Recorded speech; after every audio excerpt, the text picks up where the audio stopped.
ሰላም ዲኤምቪ እንግዲህ ዛሬ የምገኘው በጣም ከምወደው የቅርብ ጓደኛዬ ቴሌግራም ግሩፕ አለ ከዛ መስራች ጓደኛዬ የቅርብ የኔ ሰው መሃል እንግዲህ አንዱ ዳጊ ነው። ኬንያ ላይ ያዘጋጀው ፕሮግራም አለ ዋን ስቶፕ ኔትወርኪንግ ኢቨንት በተለይ ቨርጂኒያ አካባቢ ለምትገኙ በተለያየ ሙያ ውስጥ ላላችሁ በተለያየ ፕሮፌሽን ውስጥ ላላችሁ ሰዎች የምትገናኙበት ኢቨንት ነው። ያለውን ዲቴል መረጃ ይነግረናል።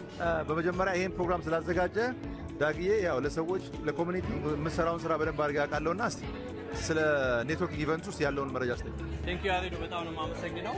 በጣም ከሚያግዙ ሰዎች መካከል አንዱ አንተ ዋን ስቶፕ አፕሊኬሽን ሰርቪስ ኤልኤልሲ እንግዲህ በሱ የተዘጋጀ ዋን ስቶፕ ኔትወርኪንግ ኢቨንት አለ። ስለ ቢዝነስ ስራ ላይ ነው ፎከስ የሚያደርገው። እንግዶችን እንጋብዛለን። ያው ጁን 7 ከ3 ፒኤም እስከ 5 ፒኤም ድረስ ቢታኒያ ሬስቶራንት ውድብሪጅ ቨርጂኒያ ላይ ነው የሚሆነው።